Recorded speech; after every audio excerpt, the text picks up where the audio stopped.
ఇప్పుడు ప్రెసెంట్ ముఖ్యమంత్రి గారు మీడియా హడావుడి కోసమే చేస్తున్నారు తప్ప రియాలిటీగా సహాయం ఎవరికి అందట్లేదు. ఇట్స్ ట్రూ అండి. ఎందుకంటే టీవీలు అన్నీ కూడా ఘోషిస్తున్నాయి. వంశీ గారు కూడా మొన్న వెళ్ళారు. ఒక సింగనగరు, రాజీవ్ నగరు ఇవే కాదండి, ముంపుకు గురైన ప్రాంతాల్లో గుణదల ఇవన్నీ కూడా ముంపుకు గురైనవి. ఇటు నున్న వరకు వస్తే ఈ ఏరియా మొత్తం ముంపుకు గురైంది. అటు వెళితే దేవీనగరు, రామకృష్ణాపురము అవన్నీ కూడా ముంపుకు గురైన ప్రాంతాలు. మరి ముఖ్యంగా రామకృష్ణాపురంలో ఉన్న ప్రజలకు మాత్రం ప్రాణహాని ఉంది. దాన్ని అధికారులు దృష్టి సారించాలని కోరుతున్నాను. చూసుకున్నట్లయితే అర్ధరాత్రి ప్రెస్ మీట్లో కూడా చంద్రబాబు నాయుడు గారు ఏమన్నారంటే దీంట్లో కొంచెం మేము విఫలమయ్యాము ఈ అంచనా వేయడంలో చెప్పడం జరుగుతుంది. చాలామంది ఏమంటున్నారంటే చంద్రబాబు నాయుడు గారు వైఫల్యం అంటున్నారు. ఎలా తీసుకోవాలి? ఇలాంటి చర్యలు అవినీతి చర్యల కిందే మనం గుర్తించాలండి. అంటే మనుషులు అవకాశాన్ని వాళ్ళు సొమ్ము చేసుకుంటున్నారని చెప్పగలగాలి మనం, అంతే. అంటే హ్యూమానిటీ లేదు ప్రభుత్వంలోనూ. Humanity, save the valuable human life అని గతంలో ఏదన్నా చిన్న సమస్య జరిగినా వెంటనే ప్రజల ప్రాణాలని రక్షించేవాళ్ళు. కానీ ఇప్పుడు అది లేదు. ప్రజల ప్రాణాలు, శవాలు దొరికితే రాజకీయాలు చేసుకోవడాలు తప్పిస్తే ఇంకేం లేదు ఇక్కడ. ఇప్పుడు ప్రజల ప్రాణాలతోటి ప్రభుత్వాలు ఆడుకుంటున్నాయని చెప్పాలి. పక్క చూసుకున్నట్లయితే డిప్యూటీ సీఎం పవన్ కళ్యాణ్ గారు వరదలు స్టార్ట్ అయినప్పటి నుంచి కనపట్టలేదు. నిన్న వచ్చారు. అసలు ఏంటి ఆయన ఎక్కడున్నారు? పవన్ కళ్యాణ్ గారు మరి పుట్టినరోజు వేడుకలు జరుపుకుంటున్నారేమో మాకు తెలీదు, షూటింగ్లో బిజీగా ఉన్నారేమో అంతకంటే తెలీదు. తర్వాత వాళ్ళు ఎలాగోలాగా తట్టుకొని కొంచెం ఆ నీళ్ళల్లో వెళ్ళి అయోధ్య నగర్ అటు మన రాఘవేంద్ర థియేటర్ వైపు వెళ్ళి పాల ప్యాకెట్లు తెచ్చుకుంటున్నారు పిల్లల కోసం. భోజనం మాత్రం అందట్లేదు. వాళ్ళని చూసేవాళ్ళు పాల ప్యాకెట్ వచ్చి ఒక్కొక్కరు ఒక్కొక్క రకంగా, ఒక్కొక్కరు 100 రూపాయలు చెప్తున్నారు, 80 రూపాయలు చెప్తున్నారు, ఒకళ్ళు 150 రూపాయలు అమ్ముతున్నారు. వాళ్ళ ఇష్టం. అయ్యో పాపం వరదలో కొట్టుకుపోతున్నారే, మనం ఏమైనా మన చేతనేది చేద్దాం అనే ఉద్దేశం వాళ్ళకి లేదు. రూపాయి ఎలా సంపాదించుకోవాలి? నా దగ్గర 5 కేజీలు బియ్యం ఉన్నాయి, ఈ 5 కేజీలు నాకు వచ్చి 500 కాదు 1000 రూపాయలు సంపాదించాలి. దాని మీద ఆలోచన తప్ప ప్రజలు ఇబ్బంది పడుతున్నారని ఎవరికీ లేదు. మరి నిజంగా ఆయన అన్నట్టు జనాల్లోకి వస్తే పవర్ స్టార్ వచ్చారని జనాలందరూ ఇప్పుడు ముఖ్యమంత్రి గారు పర్యటిస్తున్నారు, బాగానే ఉంది, చాలా బాగుంది. కానీ ఆయన వచ్చాడని చెప్పి చంద్రబాబు నాయుడు గారిని చూడాలి, ఆయన చూడాలనే వాళ్ళు ఒక రకం ఉంటారు, ఇబ్బంది చెప్పుకోవాలని చెప్పి పరిగెత్తుకొచ్చే వాళ్ళు ఒక రకంగా ఉంటారు. చూసుకున్నట్లయితే ఒక పక్క ఐటీ శాఖ మినిస్టర్ లోకేష్ గారు మంగళగిరిలో తప్ప ఎక్కడా కనపట్టలేదు అంటున్నారు. ముందు మనం ప్రజలకి ప్రభుత్వ పనితీరు ఎలా ఉంది అనేది ముఖ్యం. ఒక నాయకుడు వచ్చి ఈ రోజులో నడిస్తే అంత మాత్రాన వరద తగ్గదు, ప్రజలకు ఆహార పదార్థాలు అందవు. ఏవైతే పనితీరు, అధికారుల పనితీరులు ఎవరు వాళ్ళు ఎలా పర్యవేక్షించారు, ఎలా జరుగుతుంది, అధికారులు ఎంతవరకు ఉన్నారు, జిల్లా కలెక్టర్ ఎంతవరకు పనిచేస్తున్నారు, ఎక్కడి వరకు ప్రజలకి ఆహార పదార్థాలే కానీ, ఆరోగ్య సమస్యలే కానీ, అత్యవసర సమస్యలు కావాల్సిన టాబ్లెట్లు కానీ అవన్నీ అందుతున్నాయా, పసిపిల్లలకు పాలు అందుతున్నాయా, రెస్క్యూ టీం ఫాస్ట్గా వాళ్ళని సేఫ్ ప్లేస్కి సేవ్ చేస్తుందా లేదా అనేవి మానిటర్ చేయడం ముఖ్యము. అంచనా వేయడంలో ఈసారి తప్పిదం జరిగిందని చంద్రబాబు నాయుడు గారు. ఇప్పుడు సెంట్రల్ గవర్నమెంట్ మనతో టైప్ అవడం వల్ల ఎన్డీఆర్ఎఫ్ టీం కూడా మన వరకు వచ్చింది. ఇంకొకటి ఏంటంటే మనకు డిఫిషియన్సీ బోట్స్ ఒకటి లేకపోవడం ఉన్నారు. బోట్ సఫిషియెంట్ మన గవర్నమెంట్ దగ్గర లేకపోవడం వల్ల అవన్నీ కూడా చాలా చివరి ప్లేసెస్కి వెళ్ళట్లేదు. హౌఎవర్ కొంతమంది సోషల్ మీడియా ద్వారా కమ్యూనికేట్ చేయడం జరుగుతుంది. ఇంకొక అంశం ఏం జరుగుతుందంటే ప్రతిపక్షాలు కానివ్వండి, జనం కానివ్వండి, మీరే స్వచ్ఛందంగా వెళ్ళి వాళ్ళని తీసుకురావడమే ఎక్కువ శాతం ఉందంటున్నారు. ఈ సహాయక చర్యలు ఏవైతే ఉన్నాయో లోపలికి వెళ్ళాక రేట్లు పెట్టి అమ్ముతున్నారు, ఇంత డిమాండ్ చేస్తున్నారంటున్నారు. వ్యాపారస్తుల్లాగే ఆలోచిస్తున్నారు. సాటి మనిషి ఎలా ఉన్నారనేది ఎవరు కూడా ఆలోచించట్లేదు. ఎక్కడ శవాలు కొట్టుకొచ్చినాయి అన్నారు, చనిపోగానే అక్కడ వదిలేసి వెళ్ళిపోతున్నారు. మెడికల్ రిసోర్సెస్ కూడా ఎక్కడైనా వార్డు వైజ్గా కానీ లేకపోతే ఏరియా వైజ్గా కానీ ప్రొవైడ్ చేస్తే గవర్నమెంట్ ఇంకా బాగుంటుంది. చూసుకున్నట్లయితే ఎక్కడికి వెళ్ళిపోయారు పవన్ కళ్యాణ్ గారు? ఈ వరద బాధితుల సెక్షన్ ఏమంటారు? 3 రోజులకి వచ్చాడు. చంద్రబాబు గారు ఫస్ట్ కాడి నుంచి ఉంటున్నాడు. ఈయనకి మరి పవన్ కళ్యాణ్ గారికి భయం పుట్టిందేమో, మరి రాలా అది. మరి చూసుకున్నట్లయితే ఒక పక్క ఏదైతే నారా లోకేష్ గారు కూడా మంగళగిరిలో వరద స్టార్ట్ అయ్యేటప్పుడు తిరిగారు తప్ప అది తర్వాత మరి ఇటు కూడా రాలా. చింగనారం, పాయకపురం కూడా రాలా. మన వచ్చాడు కాబట్టి రాజకీయంలోకి ఏం తెలిసిద్ది. ప్రాబ్లం వస్తే ముందుంటా అన్న పవన్ కళ్యాణ్ గారు ఎక్కడ ఉన్నారు? యానున్నాడు 3 రోజులకి వచ్చాడు. 3 రోజులకి వచ్చాడు ఆయన. నిన్న ప్రెస్ మీట్ లో ఏమంటున్నారంటే నేను వస్తే గుంపులు అన్ని ఫామ్ అవుతాయి, ప్రజలందరూ నన్ను చూడడానికి వస్తారు, సహాయక చర్యలకు ఇబ్బంది కలిగింది, అందుకే రాలేదు. అవన్నీ ఉట్టిదేనండి, అవన్నీ ఉట్టిదే. చంద్రబాబు అంత ధైర్యం రాలా. అది మొన్న వచ్చినోడైతే చంద్రబాబు 50 సంవత్సరాల నుంచి ఉండోడే. అది అయిద్దండి 4 రోజులు 3 రోజులు పట్టిద్ది.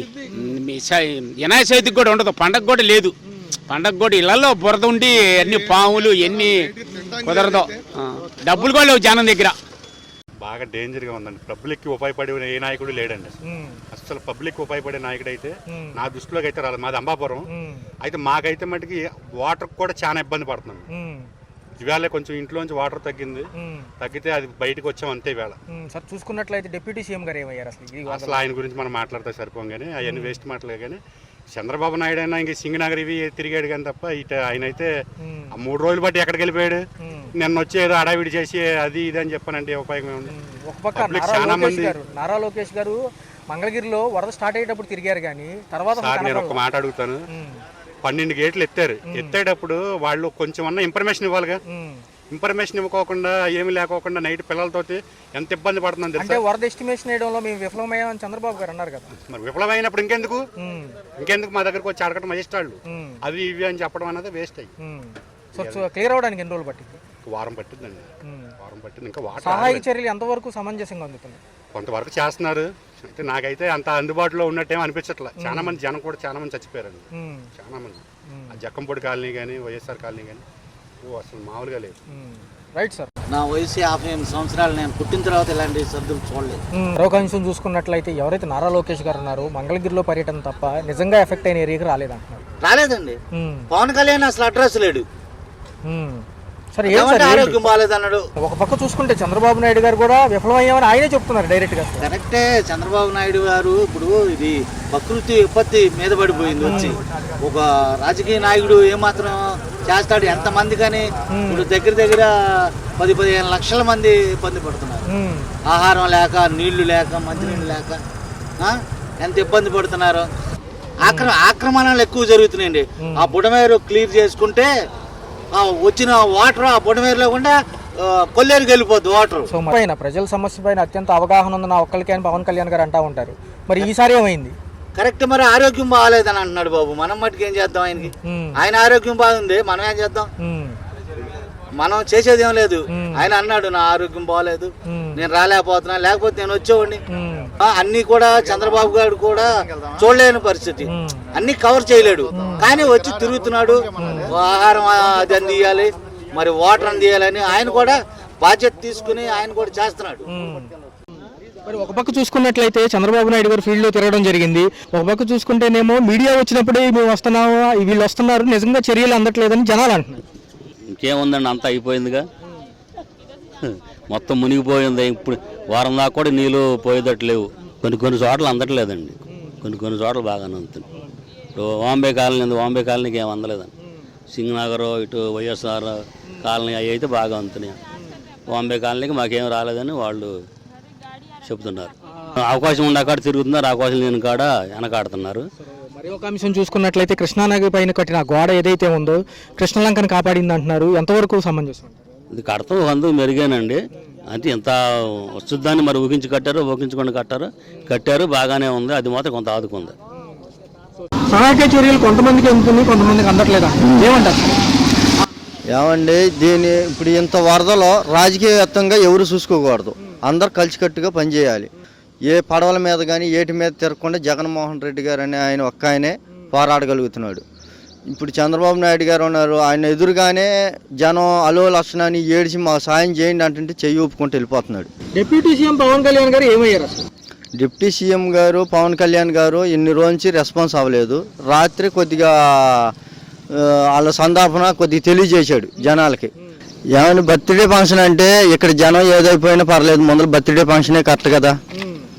అది వాళ్ళకి ఎక్కువ, అది మెయిన్. ఇస్మాటి బర్త్డేలు ఎన్నో వస్తాయి పోతా ఉంటాయి. జనం చూసుకుంటేనే కదా, జనం వేస్తేనే కదా నువ్వు డిప్యూటీ సీఎం అయ్యింది. జనం అయిపోతే నువ్వు డిప్యూటీ సీఎం ఎట్టవుతావు?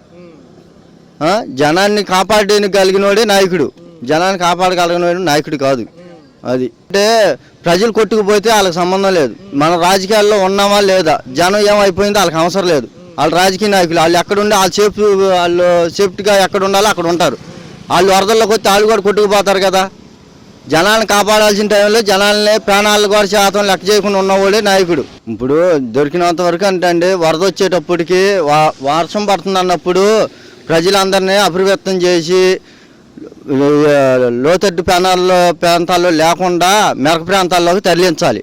తరలించకుండా మనం ఏదో అర్లష్టంగా ఉంటే ప్రజలందరూ ఇప్పుడు ఏమైపోయారండి, ఎన్నో శవాలు, ఎన్నో ఆకలికి ఏటుకి ఎక్కడికి పడితే అక్కడ ఆకలికి అల్లబడితో జనాలంతా నరకోస అనుభవిస్తున్నారు. ఇప్పుడు తగ్గాకైనా సహాయం చేయకపోతే అది మనిషి జన్మ అనేది వేస్ట్ అసలుకి. ఇప్పుడు మొన్నటి దాకా అంటే వరద ఎక్కువ ఉంది, నువ్వు వెళ్ళలేకపోయావు, చేయలేకపోయావు. వరద తగ్గాకైనా ఆ జనాన్ని ఆదుకునే వ్యవహారం చేయాలి, వాళ్ళని కాపాడి ఇదన్నా చేయాలి. ప్రభుత్వం అయితే విఫలమేనండి. ఇదేంటంటే ఇది ఘోరం, మామూలు ఘోరం కాదు ఇది. ఇది ఇప్పటికే అయిపోలేదు, ముందుంది ముసలి పండుగ ఇంకా.